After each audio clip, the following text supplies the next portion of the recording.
Hey, it's Tuesday, Total Schmidt Show. Let's do this. Total Schmidt Show Season 3 is upon us. Tune in every week. I talk to entertainers from all over the world. Singers, dancers, comics, musicians, drummers, blah, blah, blah. All kinds. Techs, even some cruise directors. Most of the entertainers I talk to work on cruise ships. If you ever wanted to know what entertainers do, how they get through their day, any of the behind-the-scenes stuff about entertaining, we'll talk about that stuff here, as well as we'll delve into some of the entertainers and some of their works, some of their albums coming up, some of the things they've done in the past, things you can look forward to in the future. All that stuff you can catch here on Total Schmidt Show. But either way, get yourself a pizza, a beer, some bourbon, light up a cigar, or some sort of joint, or whatever type of crutch or vice you need to get through the evening, and sit back and enjoy whatever it is I put together this week on Schmidt Show. Hey, welcome to the show, man. How you doing? It's me. I'm in Alaska again. I'm freezing. It's actually cold today. It's going to warm up here soon. Total Schmidt Show every week Tuesday. If you listen to the show, you know what's happening. I talk to all kinds of people that entertain live for a living. Most of them, many of them, work on cruise ships. So that's what's happening today. So today's episode is my good friend Cee Jay Jones, who's maybe a legend here on Carnival Cruise Lines. And we'll get to that in a second. If you subscribe already to the show, thank you so much. If you're listening on the podcast, please just follow the podcast, subscribe to it. We're on all the platforms, Spotify, iHeart, all that stuff. You can make things really great for me. Go to LennySchmidt.com, subscribe to the website. You can subscribe for free. There are paid packages where you can see the video of the podcast for just $2 a month. That's a pretty good deal. And $20 for the year. And then there's other packages where you can get content and all kinds of stuff. And an exclusive package where you get exclusive content and a Zoom meeting with yours truly and other people every month. Not to mention free tickets and merch and all kinds of stuff. I got some cool merch coming out in the next few weeks, actually. I'm working on it, editing it, and it will be up and ready to go. Just a few weeks, I'll be selling it on the ships and after my shows, and it'll be available on my website as well, probably within the month. So there you go. That's what I got. That's what I got going. So if you listen to the show regularly, thanks for being back. And today I ran into Cee Jay Jones on the Carnival Panorama. First of all, the Panorama, one of my favorite ships to do. I love the Vista class Carnival ships. They're awesome. There's just something about them I really, really like a lot. And the show setup is good. And we had a blast. I worked with Cee Jay, who's one of the old school Carnival guys. I've known him for many years. And if you're a Carnival fan or a Carnival cruiser, you are familiar with Cee Jay, of course, because he's on the ships all the time. And I got a chance to finally work with him. We hadn't seen each other probably in quite a long time. He's a great guy. He's a really great person, and he's a pro. He's fun to watch. Had a great time working with him. We had great shows. The crowds were dynamite also on the Panorama. That's another reason I like the Vista class ships. I really like the ones out of LA. The Panorama is the best for me because it's out of Los Angeles or Long Beach.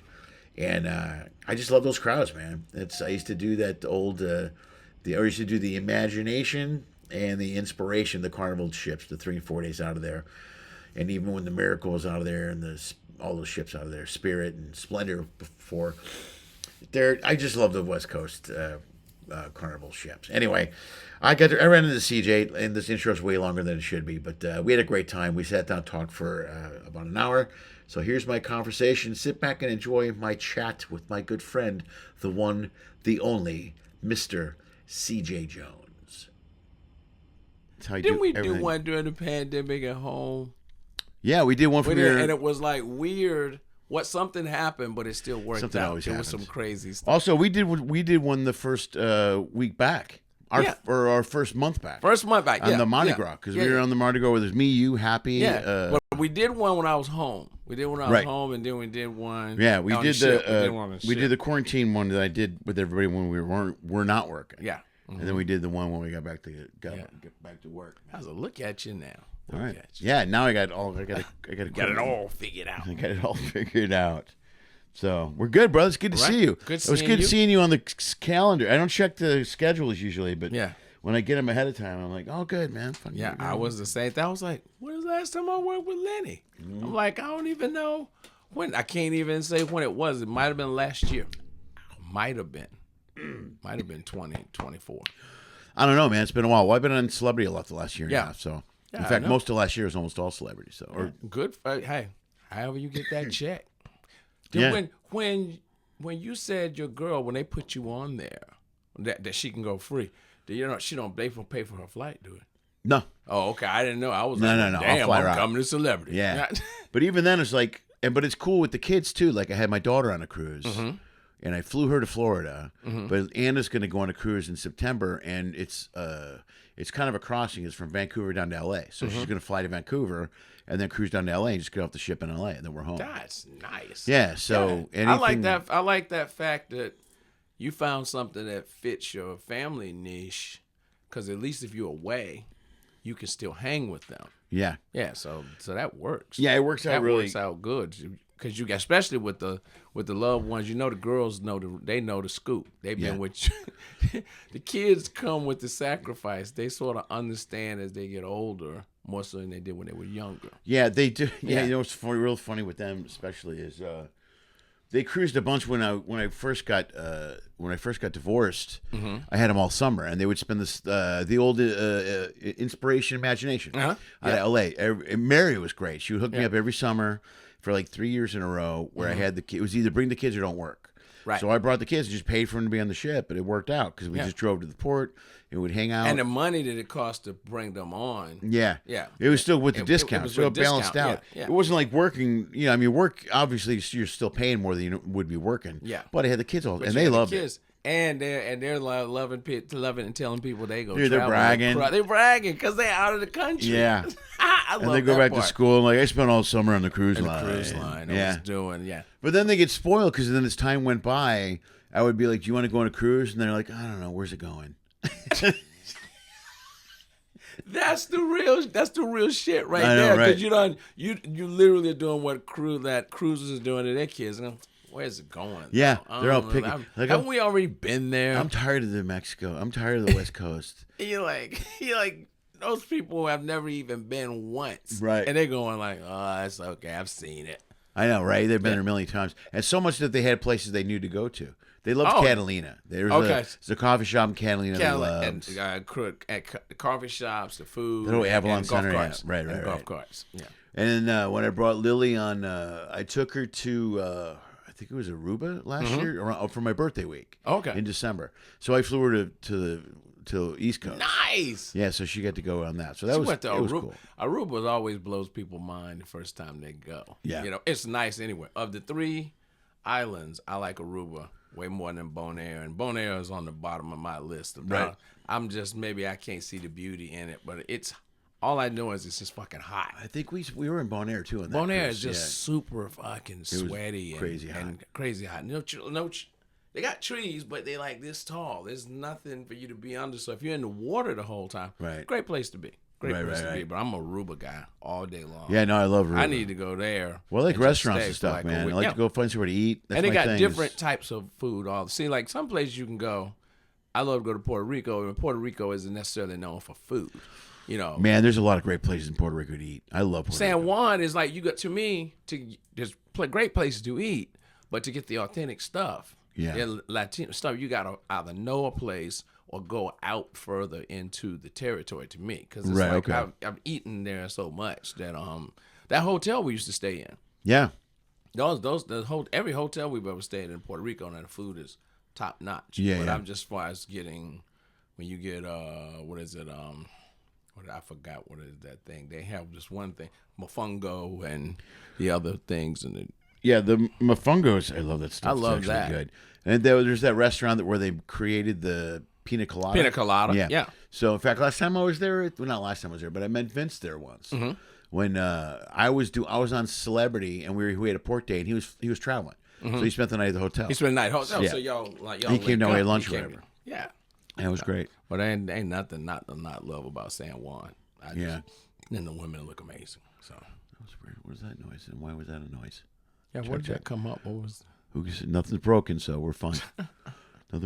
Good set last night, bro. Oh. I caught most of it and I bailed out of there. thank you. I was like, sometimes, you know this, sometimes the best is not to think too hard when you just got there and just whatever's in your brain and then your show starting out and then then have this set in your head. But it was just like, I'm going to just feel them out and see how they are. So happy and cold left. It's so funny when I say happy and cold. I know, right? It messed me up a little too. I don't think I've seen that in a while where they got two dudes. This guy said, "Are you happy?" Or I was like, cold? He said, "You cold?" We're both and I cold. go, "Do you mean happy cold or cold Parker?" Because he said, "You cold?" I was like, "I don't know which one you talking about, but I'm sure you had a great time with either one." So yeah, they're a great crowd for all the shows last night. Right. I had one PG and one adult.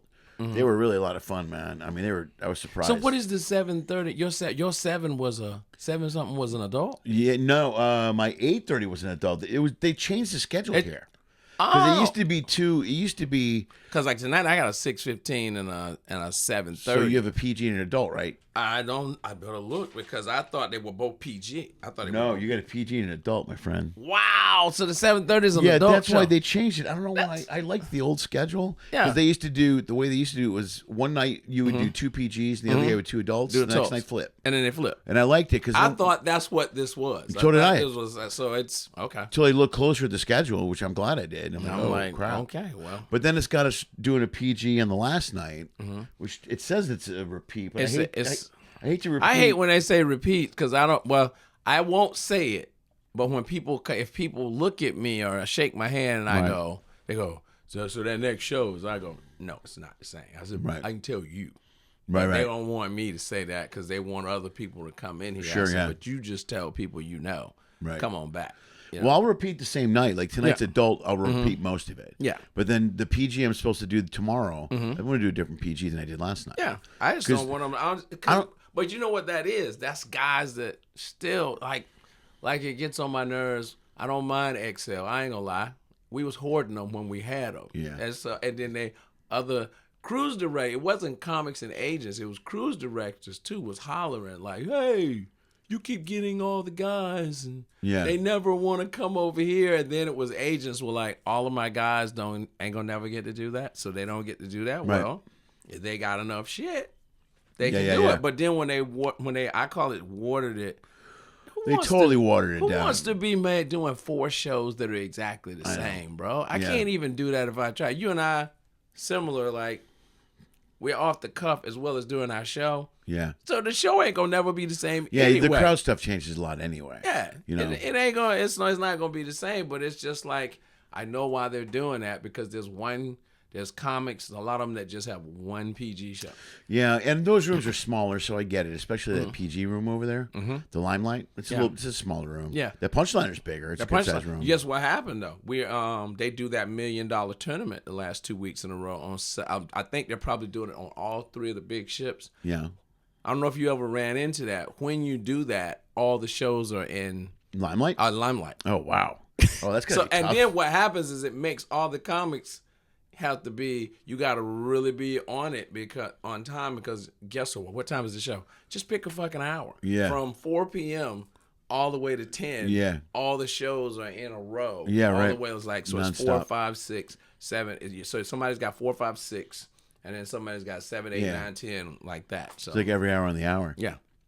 Comedy on the damn hour. And then the your whole schedule you're there, you're doing it on 7. Right. And then so everybody piles in. And I always said this one thing was, somebody said the other night, Billy said that, if they had turned it around and put the club and put the stage in the corner, it wouldn't make us have this easy laugh when everybody walks in right next to you while you're doing your show and you're listening to Alchemy. You know, when they pull the curtain, nobody ever Dude, I got to be honest with you, that Alchemy thing distracts me. It really messes I've my learned head. to tone it out, but it's a lot of guys. That left ear, you can hear the clinking. You can hear everything. You can hear everything. And there's people outside, you hear them, you just hear everything. You almost should close the door, but they don't close the door because the show is, and I'm just like going, here they come again. And then you just look, and it's the easiest one. All you have to do is do a Jack Benny and just look at them, and they laugh. But that's a distraction. It's almost like you're throwing, like we're taking an agility test. Can you tell jokes while people are walking the fuck in? How much? That's like Navy SEAL training. Yeah. Where they're throwing shit at you. You're just trying to fucking balance on a pole. I'm not distracted. That bus is late, huh? and it's an easy one-liner, and it's almost like they're going, we're throwing bananas at monkeys, trying to see what they're doing, and I'm like, right. It is what it is. I've toned out to the point where that I just do it. Yeah, you get used to it, but it can be distracting when you're in that room, man. Mm-hmm. It's been distracting to me when I've been in there before. Yeah, but it would make total sense. Put it in that corner and fan the stage out all the way back where the yeah, then it would have made it a deep room, but it's okay. I'd rather a deep room than being in the middle of a long room. Yeah, that what is it? The tech booth. The sound booth. The tech booth. Yeah, sound booth. Put the stage back there and then fan them out. Plus, maybe you wouldn't have to have that big sound box on the stage. Sound. It's like, I feel like George Gervin back when he had the posters, the Iceman. Yeah. I still one of the coolest posters ever. He's just posing with his arms on 2 ice cubes. Yeah, that's pretty cool. All the time I think of that, I'm just like, why are these 2 big, gigantic boxes here? Right. Plus, I hate when people walk right in front of you. Some people walk right in and don't care. And after she just gave a fresh announcement, and I'm about to bring up Lenny. Yeah. And by the way, do not walk across the stage. And there's always somebody just walks by, and then they go like this, and then you have to go. My favorite is when they leave. Because at the end, I'll do the thing like, hey, give it up for the crew, give it up for the staff, whatever. And while you're doing that, a lot of people tune out and start to leave. Tune out. Yeah, they leave. So people walking by, and now you feel like you're in a food court. You're like, dude. And it's like you're almost... You want to give the props, but it's like I got to get the props 10 minutes before the show, because if I do it 2 minutes before, they're headed to the exits. They're headed to the exits. That's the one thing on here that has not club life. They sit still because they have to wait for the check. Yeah. You wait for you to finish your show, and then they leave. These bitches are so savvy. They go up. That's his end conclusion from graduation speech. They're headed to the door, and you like, sometimes you go, this is making me look like I'm walking these fuckers, man. I'm like, they just are trying to run back. And then it's a nod to you. Some of them are running back in the hallway to get back in the line. Yeah, that's true. Yeah, because they want to make sure. They want to make sure they got a space. Right. Well, usually a lot of the time my closes are 5 to 10 minutes long on a couple shows, so I'll do that crew plug really early. Yeah, but it's still people still leave the second they hear it. Because when they hear you thanking somebody, it's their condition, like little trained. I call it trained cruise monkeys, because the regular show in a nightclub won't move. Right, they don't go in there. With the other one, they like, well, we got to make that dinner. And well, the ship is different because there's other shit going on, too. Because then you're like, I got to go catch this. I got to go catch that. Or people will be like, I want to go get a sandwich before the next show. That's the big thing. That is what it is. It's like literally they've got us on a timer. And they're just waiting for us to give them a free pass to fucking run to the exit. And here on Carnival, people hang out like they did last night. They were there They were there all night. Yeah. Like, especially last night when, I guess it makes a little bit of sense when... Because last night, normally it's the 2 PG shows and then the 2 adult shows, right? So a lot of times they were turning people over, but there were people that I know for a fact that were at both my shows and stayed for your show. I had people that stayed, that said they were at your show. Because when I said gave it up for you, then they were like, you can tell that they know the show, you were here. Because the applause is louder because they've been, and you say it, and then it's like, then when they come out, then they come right back to my show. They didn't even care. It's like, I saw at least 10 people that came right back to the 10 o'clock show. So, well, let's say, like, did you do 2 different shows last night, or I did same one, or close? 1.5? 1.5. 1.5. I said, you know what? This is when you know this. Once you do 10 shows, or you on Celebrity, however many you have to do. Once you have the capability to do all those shows, you'll go, should I really use these bullets up, or should I hold on to them? Yeah. So then you go, you know what? Tonight, I think I feel like sticking close to the material. So that's why I said it was 1.5, because I took the things I thought that hit the best in the previous show and I put them in there, and then just did that. Because I thought about that literally halfway in. I said, let's just stick with sort of doing what you did close. the show before. Stay close. Well, I do, like, also... because last night was my first 30 in a while, and then it's my first night back on Carnival, and it was a travel day. Yeah. So the first show, I'm like, and that's usually the easiest show, the first show. Yeah. Because I'm going to get my feet wet and get back That on my part. material, because you're like, you want to get your head in the right straight, then you can start playing around, moving stuff around. Yeah, there you go. And usually when a night like tonight, like 2 adult shows, I'll do close to the same show, but I'll do my newest material, especially the stuff I'm working on, right around the 20-minute mark. This stuff I want to hear. I want to do more than once. Like some stuff I know is going to crush. You know, it's good. But you have the ability. Everybody that's not strong in crowd work, you can start talking to people, like on your first show, if you want to.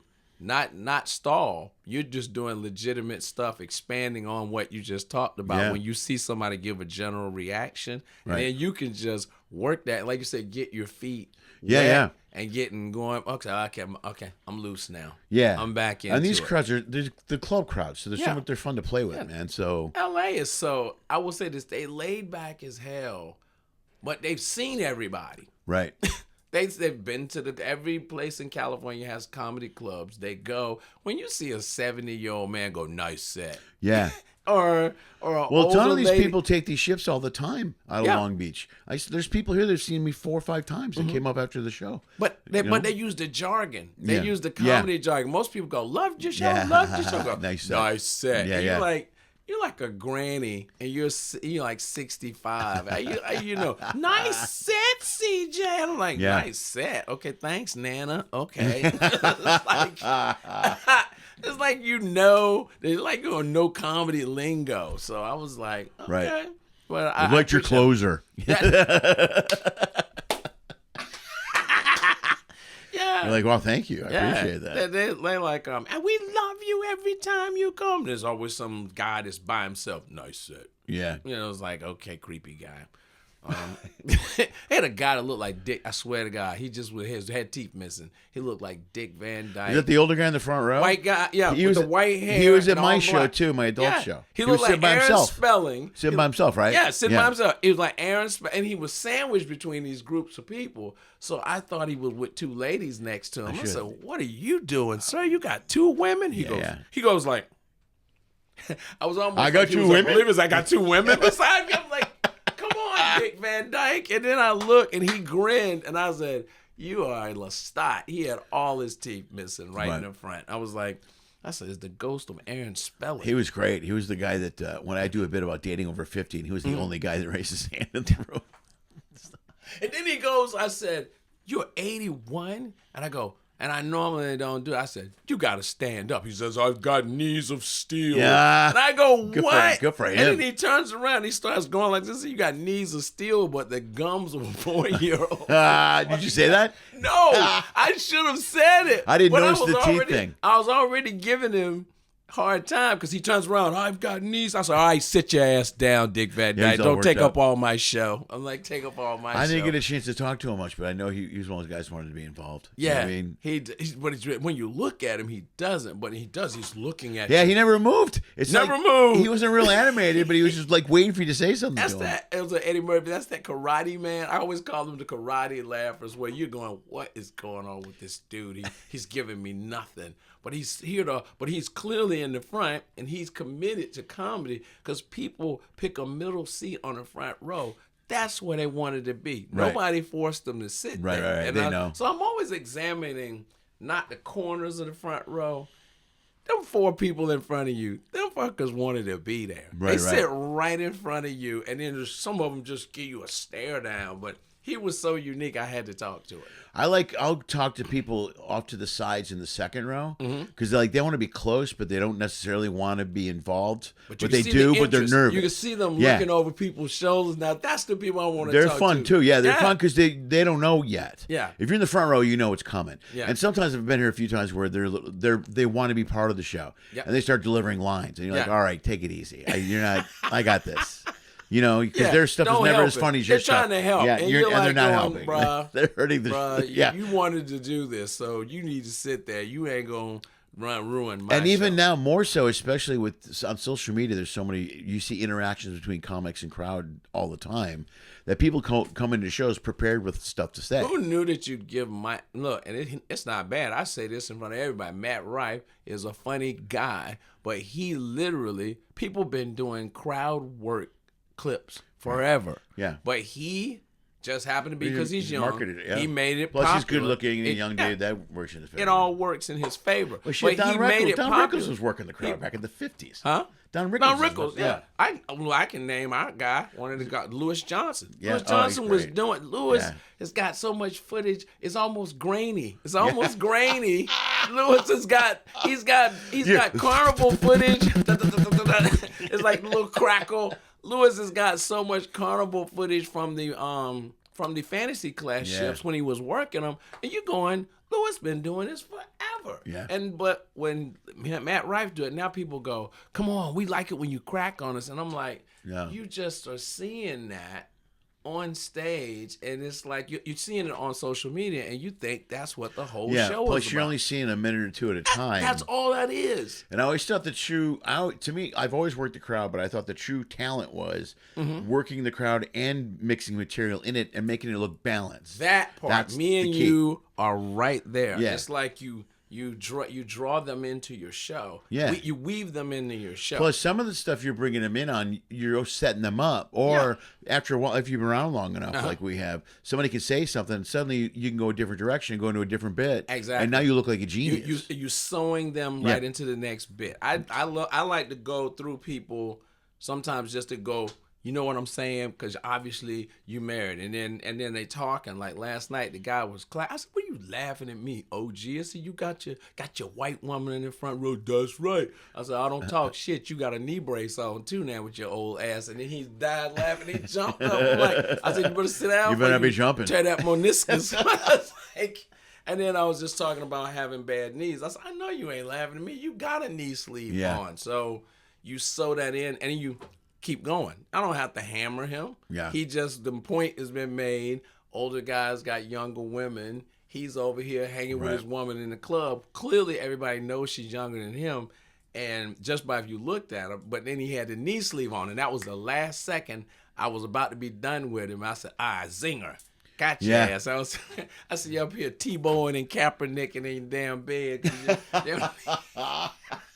And then something I recently, you probably done it too, sometimes on Carnival, just to tie it all up, when I'm done and you're thanking the crowd, you're thanking, the team, you're thanking the bar staff and all that, and I said, I'm nothing without my co-stars. Clap it up for man with bad knees with his hot wife, and clap for Dick Van Dyke. He's got knees of steel, but he needs some dentures, and you picking up laughs, and then you, again, because they love being Carnival famous. Yeah, I do. A thing I just started doing, too, is, and I don't have them with me on this cruise, but I sell, my new merch is a crowd work DVD. Or crowd work USB. Okay. So at the end of the show, I'll plug the people, the guy, the bad name, and the guy I talk to the most, I go, here you go, man, this is for you. And then I'll tell the crowd, I do crowd work and I record it and I sell it after the show. And so it's a different way to market that USB. But I always bring the people back in to get them applause. And I always give people applause. I'm always like, hey, give so-and-so a round of applause. Hey, give so-and-so a round of applause. Because you're giving them their flowers. They didn't even know they was going to get it. And now everybody go. And now it's like, it's almost like tapping people. Like I had a young kid that I didn't even pick with him. His name was cool. So I just used his name as the whole time. I was doing my show. I'm like, see Hudson. He's like your go-to. I said, you came here unsupervised. It was a kid came to my show unsupervised. I said, what are you doing here without your parents? I said, where your parents at? In the bedroom? I go, and I looked at everybody like this. I said, and Hudson, I said, don't you go anywhere. I will be your guardian for the next 35 minutes while your parents get. And everybody's dying laughing. And then I start talking to him. I'm like, you're already a rule breaker. You're in here by yourself. Then I go, what? Then somebody opened the door in the comedy club, and they weren't supposed to. I said, oh, don't try to touch the door now. You done screwed up. I said, Hudson, this is an example that grown people never listen. And then it just became that the whole show. I'm like going, woo! I said, see, Nana's trying to be trying to be frisky, and then they wind up cracking their back, and he's just laughing, and he's going. And when it's done, he got up and people started clapping for him. I said, y'all remember Hudson when you see him? And he goes, everybody goes, hey, Hudson. He goes, Hudson. Well, that's what's cool is now the rest of everybody will know him. I said, wait a minute, curly hair. I said, I'm gonna call you Thick Justin, you AKA Thick Justin Timberlake. And then I meet the kid in the hallway. He goes, thanks. I really appreciated that. He goes, by the way, my nickname is Little Hudson. And I go, Little Hood. And I go, really? He goes, I said, Little Hood? He goes, no, not Little, Lil. Lil. Like, oh, you got to get it right, dude. Don't mess it up. Are you out here correcting me in the hallway? I said, you ship famous for the rest of the night. Now you giving me shit. You can't change your nickname now, by the way. Nickname. Lil. I'm Lil. I'm Lil. I'm Lil Hood. I'm like, oh, my God. And kids are so grown now. But look at the beauty. We just sat in front of the TV and watched Ed Sullivan and laughing and all these things with your parents. And your parents really didn't think nothing about it. They just were trying to keep you. It's 30 minutes to an hour where you weren't doing something stupid, fucking their life up, so they could be happy. My dad watching Sanford and Son. He's happy as ever. Right. He just wants to be watching Sanford and Son. Don't say nothing. I'm watching the Jeffersons. This is my time to be quiet. And now we got kids in our show. You would have never thought there would be kids in your show. And I take it as a way to introduce kids to the thing. Introduce them. I'm giving you chops on. You'll know what good comedy sounds like. I'm taking that pride under myself and like you're gonna see what having fun is like, and I'm gonna introduce it to you. You may want to do it based on this. I don't know. Down the road, dude. There's nothing I like, but one of the things I like the most is having a kid come up to me after the show, and his parents are like, "This is his first comedy show ever." Yeah, and the kid's like, he's like blown away. He's like, oh, man, it was really great. It's awesome. I used to work with kids and teach kids comedy all the time. See, well, I didn't know that, man. See, that's awesome. But anytime to see a kid like that, to see a comedy show, that's a big deal, man. You don't realize how much of an impression that is to a kid. It is. And then when parents say that, and I find that the kids on the spectrum, it does worlds for them. They love it, or no matter how far they are on it or close they are on it or whatever, every parent goes, dude, you made a huge difference with him. He never responds in this way. We take him to comedy shows, and he's never quiet, or he doesn't make any noise, but then he's responding in the right spots. And then some kids don't. I had one kid, I know what he did. It was like, it was last year. He was, I was picking on him because he was tall. And I was just like, look at you, dude. You're huge. I'm 13. I'm like, you need to be a cabin steward. You're bigger than my cabin steward. And then he goes, after I'm done, his hand goes up and I go, hey, we're not doing questions right now. We're just like, he goes, don't worry, I'm just stimming. And his mom goes, he's autistic. And I said, well, keep on stimming, brother. And I said, okay, I'm turning this way. So stimming. What is stimming? Stimming, a tick. Okay. Oh, all right. Oh, really? Be talking, and grown people. Everybody has one. Elon Musk has one. Yeah. His hand goes out straight. Is that what that was? That's what that was. No. But they all got some nervous reaction that they can't control, or sometimes when they're trying to keep themselves from doing something they don't want to do, the other thing will happen. Like sometimes their hand will go, or they'll be blinking. It's a blink. It's a hard blink, or sometimes they're trying to talk, and then some weird noise comes out. Okay. It's like, so it's all of those things.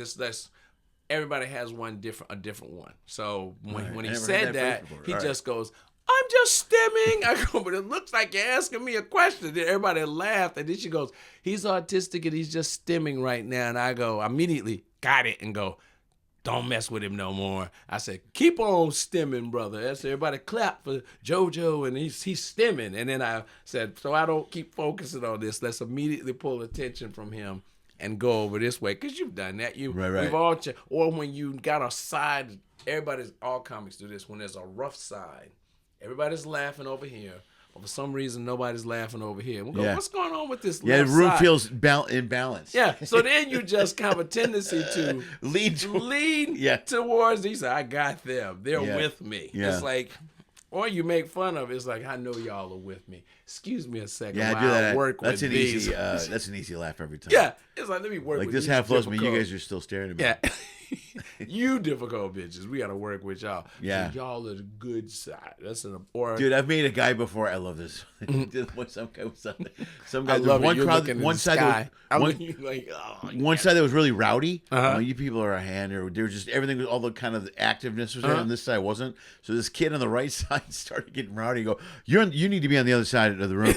And he gets Get up, and up, he get walks over over to the other side and sits down. I got it on video. It's a great clip. It's on my website. But I love it. It's so great when it works. It's just like just move. He just gets up over. and goes over. Yeah, I go, it's like- stay it's over like, there. Don't be influencing. You stay over there. You keep your people over stay here on with- this You're side. with your people. I love it. It's the best job ever. Yeah. For all the stuff that we go through, we were talking in the car yesterday. It's the traveling. I slept so good last night. Yeah, It was I slept like a rock. And for the first time ever, I used the Pacific time zone appropriately. I fell asleep at midnight, and I woke up and I said, it's 4:19. Oh man, it's still early. I have been in bed 4 hours. I don't go to bed that early. I'm a night owl. I usually go to bed at 2 a.m. But Wow, I was gassed 2 flights over 5 I bet. hours Yeah, in yeah. a row with like a 4 hour. Because when you get to New York, you don't have time to sleep because you have to get up and go to another flight early. Right, So I right. got 4.5 solid hours. So last night when I was done, I was sitting up going, what am I gonna do? I'm like, we're going to bed. That's what we're doing. Yeah, so I right. woke up at 4. Then I went back to sleep, and I said, "Oh man, it's quiet in the hallway. It sounds like it's late. I could hear nobody. Right. It was only 7:19. I was like, "Thank you, West Coast." But when I said in my head it's 10, Yeah. it was because on the East Yeah, Coast, right. it was 10. So physically it was 10. Physically, it Yeah. was 10, and Right I on. just go, "Hey man, enjoy this West Coast and go on back to bed. You can still wake up at 9:30 and feel good. Yeah, about it's yourself." it's like flying west. Yeah, it's like You know what I flying mean? It's the same thing. Like when I fly from the East Coast to the West, I get home in the afternoon. Yeah. It's like saving a whole day. And Yeah. I love going to the West Coast on a day I'm joining and I'm not going to join the ship and I get to stay in the hotel. I call it flying back to the future. Yeah, that's good. Because it's still 4 p.m. by the time you get over there and you're like, I got time to do nothing or something. I can have dinner. I can do a thing. Yeah. And then trying to make myself sometimes it's easy to stay in your cabin or in your room. I try to like when I'm at a hotel, I was like, let's go downstairs and eat in the hotel. Yeah. Let's eat in there. You don't have to take it back to the hotel room. Yeah, Let's just get out sit down and in sit at the society bar. a little bit. Well, yeah, go in society because we're people persons, but people don't know we can be so introverted. Even the most extroverted comedian Right. on the road is super introverted. Well, that's like when I'm home for a few days. I don't really go out and do anything. not the first 2 days. Right, If I'm home more than 5 days. Yeah. Nothing. That's, First 2 days. Right. Nothing. But that's like you talk about being introvert, extrovert, because our whole job is being out. Yeah, Our whole job yeah. is being in front of a crowd, In front of a entertaining crowd. a lot of people, bouncing around. So a lot of times when you can be quiet, we go the exact opposite. It is like it's total. I tell people it's total Bin Laden. I'm in my cave. I would use a different word, but yeah, well, probably. why don't you just go with hermit or something? Wrong word. Yeah, you go right for I just terrorist. go Nice hermit. move. Yeah, that whole hermit terrorist thing is what I was going for. I'd rather go Unabomber. You used to have a beard. You really got a Yeah, big right, beard right, now. yeah. It's like, but staying inside, it's like you just need that quiet. Right. You need it, and so what I call it is giving myself a day off. When I go home, I have a rule. Unless it's 2 or 3, I'm only home like 2 days or something like that. I don't do anything the first 24 Oh, you know hours. what? I'll take a day. I call it taking a day. Take a day. Yeah. Take a day. I'll even do it on the ship. Like Unless if I have a unless it's just some pressing business that has to be taken Right. care of, like Right, or right. it's a gig and it's an easy thing to just go yes or no.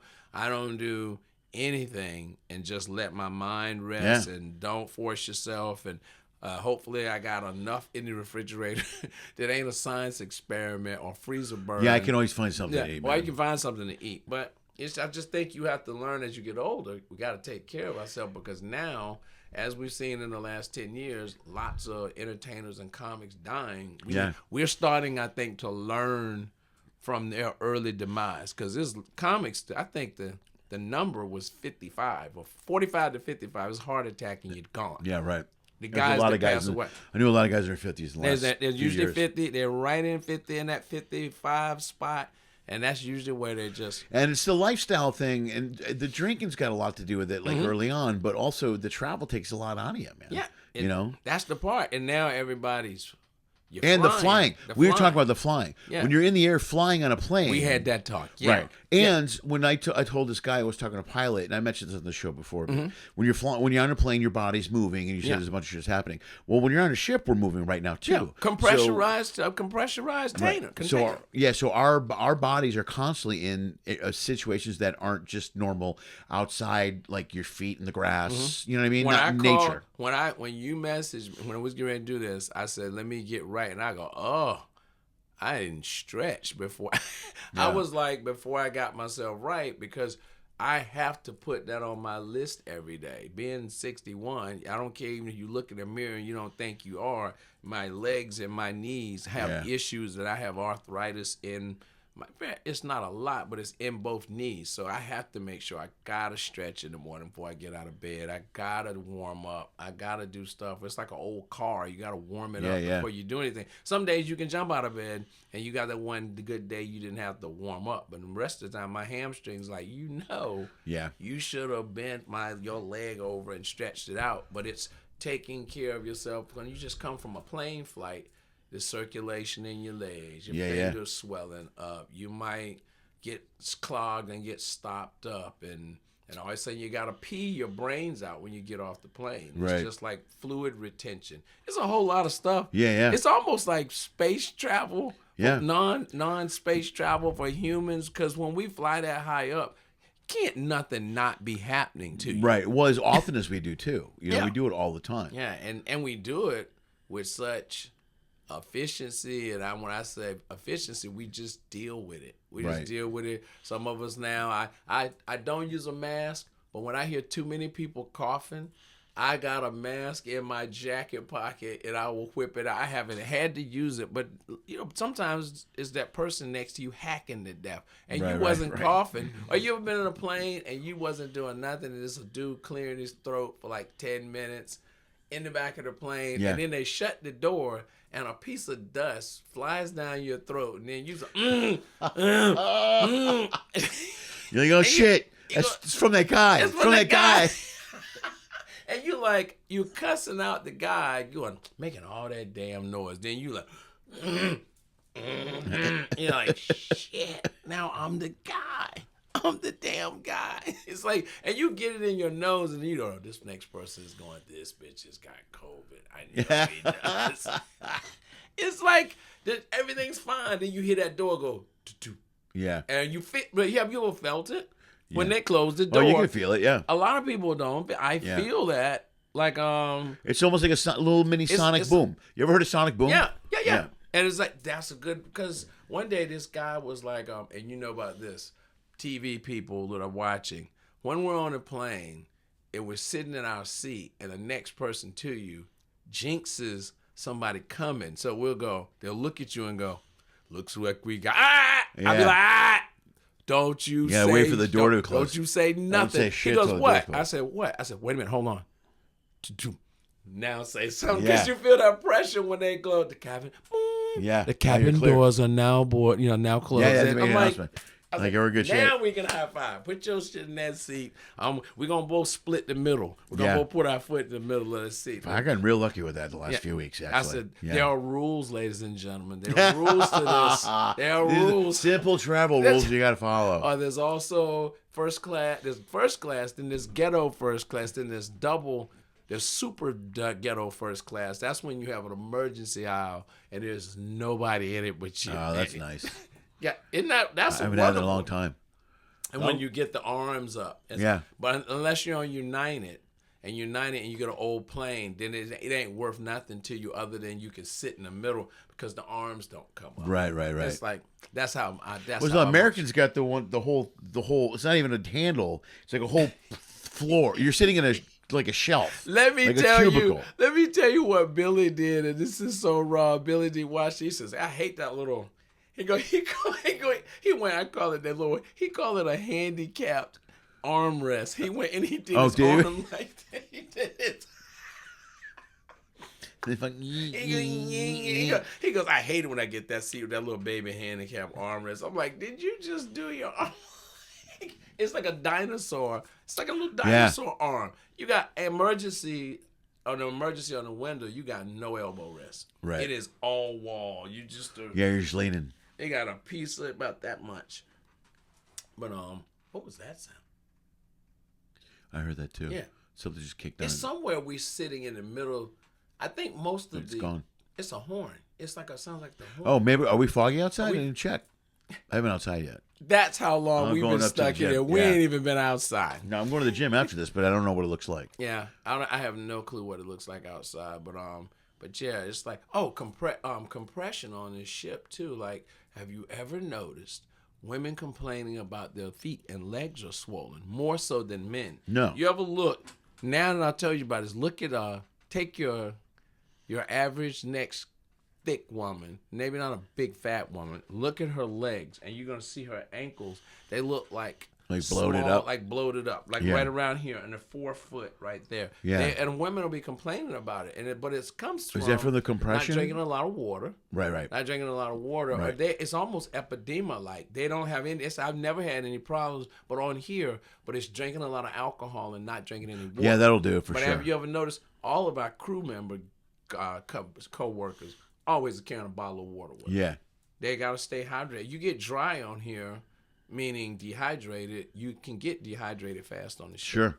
Well, I drink water like a maniac on these ships. So that's a whole, I'll go through maybe 3 of these big bottles a day easy. And so that's all I guess we're just talking about for everybody.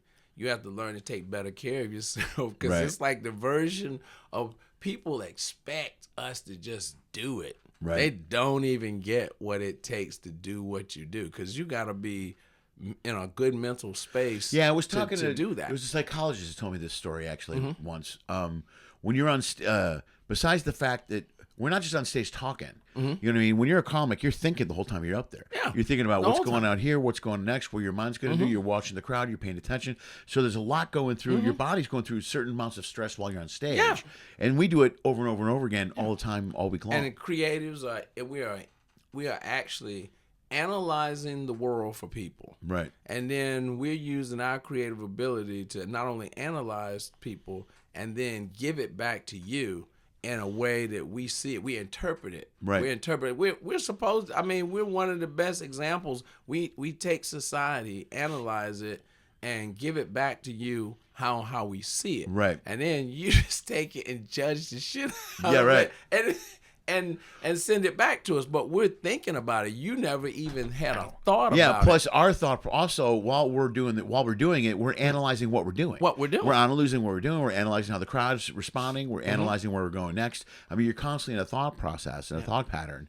Have you ever seen? And I'm not complaining about it. No, that's what we do. It's just what we do. Yeah, we just learn how to do it all. And sometimes your mouth. I told somebody it's like a central control.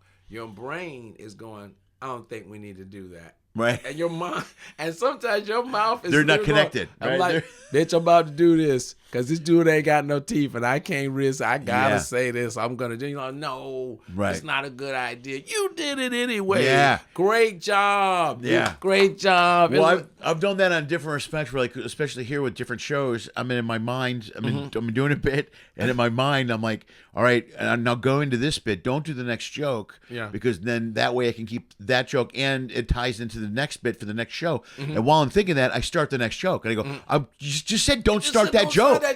And now I got to finish the joke. And then so now I'm like, finish. how do I get out of this joke and save the other bit? So I'm thinking in my mind, like, drop this word, drop that, and don't bring up the sister. And this way we'll go, and they'll make that a separate. You know what I mean? So your mind is constantly. Or sometimes I'll go like a radio dump. If you've ever been on television and you cut on radio and you cuss and you weren't supposed to, they have a 7-second delay so they can dump it. So what you do is you go, I need you to dump this is the brain. Dump that. You know you're gonna mess up the next joke. What, are you laughing at me, sir? Are you laughing at me like this happened to you or something? Because you judge. I feel you judging me, and your brain goes, good. I'm glad you did that because we need to save that joke. And you'll just cut it off. Sometimes we'll think that something is not possible. Then sometimes you go, oh, it's possible. You can just stop the joke and go, why did the lady in the back laugh when I love when Right. one person laugh and you can stop the room because everybody heard a Right. giggle. I said, what? So this happened to you? Let me tell my story first. And then that's the beauty of the job. You can be however tall we need you to be, or like you said, then there's sometimes I go, I know this is suicide, and I know I was supposed to do that joke, but I've literally told a closing joke 10 minutes in because I just felt like it was something I need. I'm the doing right place, because it'll make me replace it and do something different. Because we'll lean on them. Yeah. We'll lean on a closing joke, and nothing's better than you ever told a joke.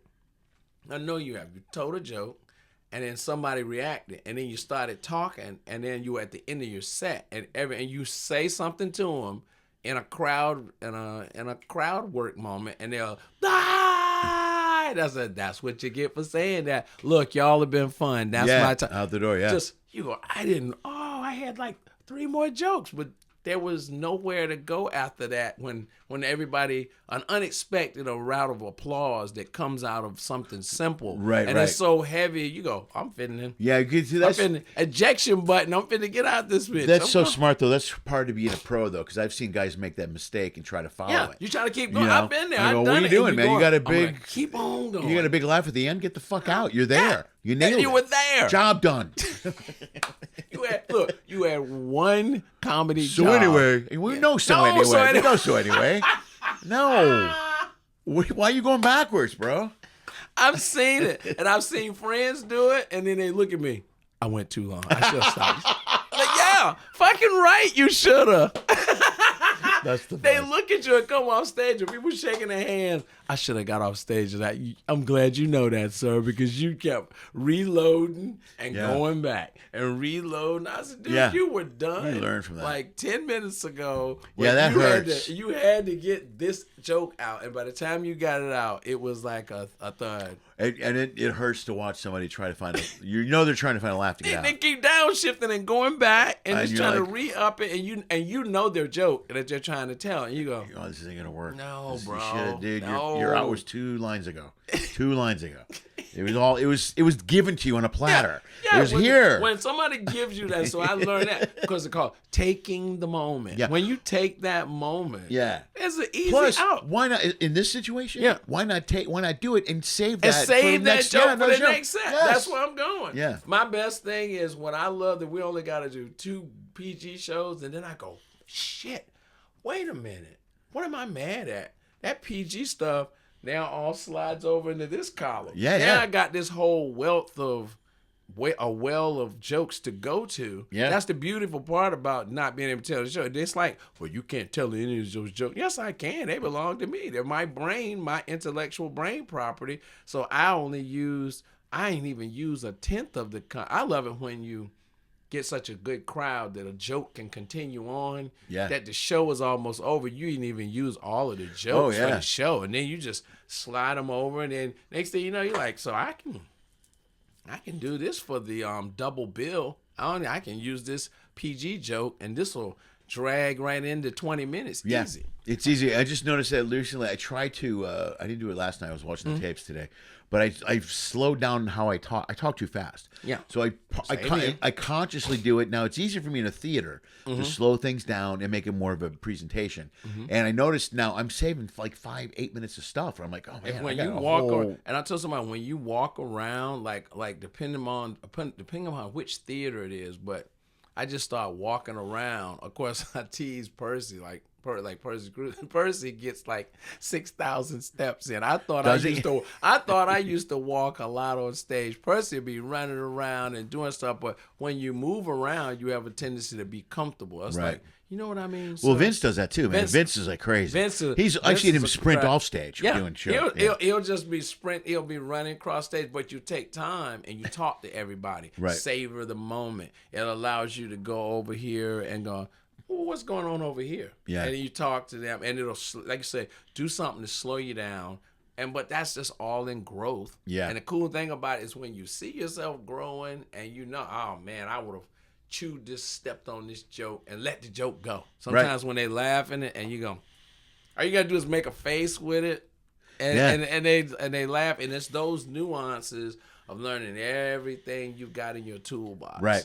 And plus, those things sometimes lead you to other jokes and laughs because you're taking a different path. You're in a different area, and your mind opens up, and you might catch something, see something, and then you get another joke or another bit. And this is why I tape every show and listen. I go, I gotta remember that bit that I did that's late in the set or whatever. And then it's like that's what Carnival gives you, or celebrity, or whoever, or Norwegian, wherever you're going. It's literally like when you first started doing it. It's like 10,000 open mics. Yeah. While you're working, you got so much time to work on stuff on a cruise ship. And then there's parameters where they give you a fence. Like, I'm going to let you go crazy, but you sort of still know you got to stay in this parameters. Yeah. And then when you it's like a playpen as a kid. But it's grown so much, you go, damn, they done gave me so much leeway. But when you go back to the club, you feel like you're Tom Cruise on Minority Report. You just moving stuff around. Moving shit around. I mean, I do have to go to the four corners of the earth to bring my show back together, though. Right. When I go to a club, I got to really, we got to throw all of this stuff out. Some of it you can keep, but I need you to bring it back to a concise. It's like playoff basketball. I was running 12 players, but I only need 8. So it's like you're trying to bring your jokes back to.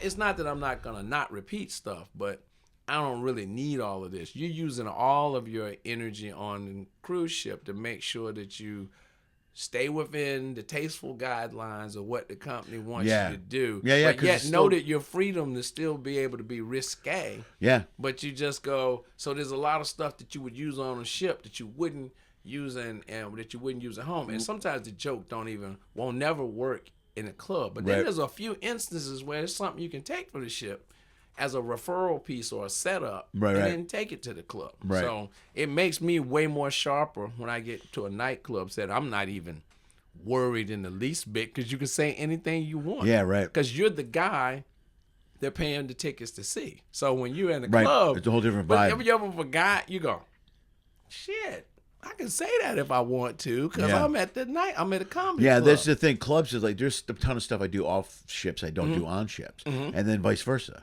Yeah. But it's good to have the versatility to do it. Yeah. And I hate to see a guy in a club do a ship show, and you're like, why you don't have to do that. You don't have to do that. You're free to say shit out every the single buffet or thing anything. you want of it. Yeah. Yeah. Don't go. I work on ships, and just people should see you in the club and not even know. They should not know, but if you do it, it should just be a referral. Sure. It should be like I find that when I go on vacation, or if you want to use it, just disguise it. When I go on vacation, that's smart. Yeah. People.